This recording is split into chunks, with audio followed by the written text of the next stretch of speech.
Hello everyone, myself Professor Rohan More from Praveen Patil Polytechnic, head of the Department of Civil Engineering Department. Last time हमने देखा था advance serving chapter का, advance serving subject का first chapter चालू किया था जिसका नाम था प्लेन टेबल सर्विंग।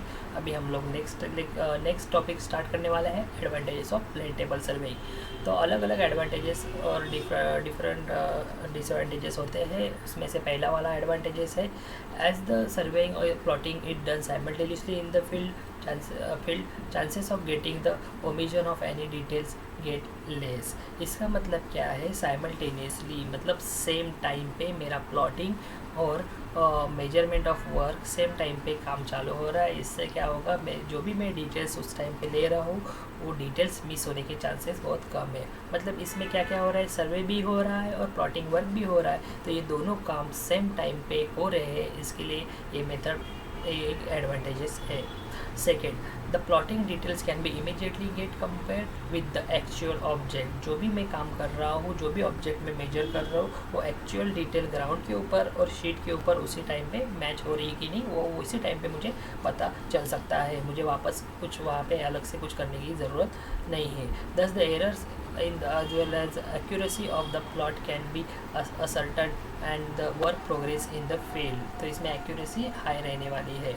उसके बाद the plane table of surveying is generally more rapid and less costly less than most other types of survey. Plane table survey क्या है, एक फास्ट मेथड है, उसके बाद और लेस कॉस्टली है, सस्ता भी है। तो बाकी जो भी सर्वे है इंस्ट्रूमेंट वो थोड़े महंगे पड़ते हैं, लेकिन प्लेन टेबल सर्वे थोड़ा सस्ता है, तो बाकी सर्वे से ये आसान रहेगा।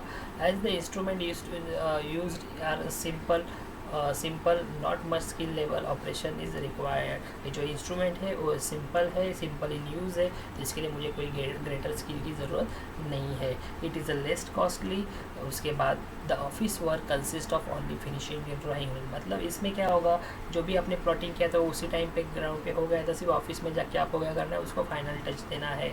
It is suitable where the compass survey is unreliable due to of local attraction. ये मेथड कहाँ पे यूज़ कर सकते हो आप, जहाँ पे कंपास सर्वे का आप यूज़ कर नहीं सकते। जैसे कि आपने इस फर्स्ट ईयर में देखा रहेगा कि कंपास सर्वे करके टॉपिक था, तो कंपास सर्वे का डिसएडवांटेज क्या था, क्योंकि अगर वहाँ पे लोकल अट्रैक्शन रहेगा तो वहाँ पे हम लोग को रीडिंग्स नहीं मिलेगी अच्छे से। लोकल अट्रैक्शन मतलब क्या है कि जो कंपास होता है वो ओरिजिनली नॉर्थ डायरेक्शन से मूव होता है due to of some local attraction. Local attraction में क्या क्या हो, सब क्या क्या रिस्पॉन्सिव रीज़न है कि लोकल अट्रैक्शन वहाँ पे होगा, बंचेस ऑफ की, स्टील वॉचेस। उसके बाद अगर आजू बाजू में अगर करंट की वायर्स, इलेक्ट्रिकल पोल रहेंगे तो उसकी वजह से अपना नॉर्थ डायरेक्शन ओरिजिनल पोजीशन से मूव होता है। उसकी वजह से वहाँ पे मैं रीडिंग अच्छे से नहीं ले पाऊँगा, सब रीडिंग रॉन्ग्स मिलेगी। तो वहाँ पे मैं प्लेन टेबल सर्वे का यूज़ कर सकता हूँ। नेक्स्ट हम लोग देखेंगे disadvantages of plane table surveying. तो हर एक चीज़ की कुछ डिसएडवांटेजेस होते हैं, वैसे ही प्लेन टेबल के कुछ डिसएडवांटेजेस है, देखते हैं one by one. The plane survey is not possible in unfavourable climate such as rain and fog. Plane table survey आप यूज़ नहीं कर सकते जहाँ पे क्लाइमेट बहुत ख़राब है, मतलब बारिश के टाइम पे आप उसका यूज़ नहीं कर सकते, फॉग के टाइम पे आप उसका यूज़ नहीं करोगे। अगर रेनी टाइम पे तो आपका शीट तो ऑब्वियसली ख़राब होने वाला है। This method is of survey is not very accurate and thus unsuitable for the large scale और प्रिसाइज वर्क। ये मेथड बड़े काम के लिए, मतलब जो बड़ा सर्वे करने वाले हो उसके लिए सूटेबल नहीं है और एक्यूरेसी भी इतना डेवलपमेंटली नहीं आएगा। तो प्लेन टेबल सर्वे जैसे हमने एडवांटेज में देखा, it is suitable for only a small scale work. Third point है, the method is required to large amount of time to be spend in the field. सब बहुत ज़्यादा टाइम आपको फील्ड के ऊपर गुजारना पड़ सकता है और एक डिसएडवांटेज है। तो मैक्सिमम टाइम आपको स्पेंड करना है ग्राउंड के ऊपर। उसके बाद the quality of the final map depends upon the largely on the drafting capacity of the surveyor.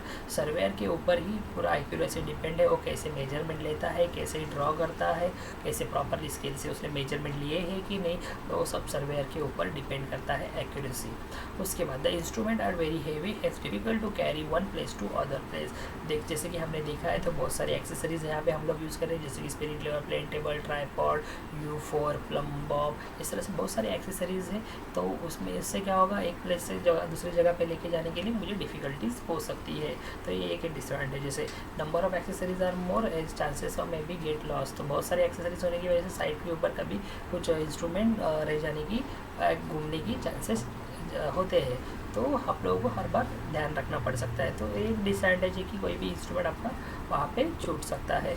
और लास्ट पॉइंट है, plotting become difficult during a bright sun due to strain on eye. जब मैं high sun rays में अगर मैं कुछ सर्वे कर रहा हूँ तो सन की रेज डायरेक्टली शीट के ऊपर आएगा, शीट से ट्रांसमिट होकर मेरे आँखों में चली जाएगी। तो मेरे आँखों के ऊपर क्या आ जाएगा, स्ट्रेन आ जाएगा। तो इस जब आप बाइसेक्ट करोगे तो उसी टाइम पे आप वो प्रॉपरली अरेंजिंग रॉड को बाइसेक्ट नहीं कर सकते, क्योंकि आपकी आँखों में थोड़ा दर्द महसूस हो सकता है।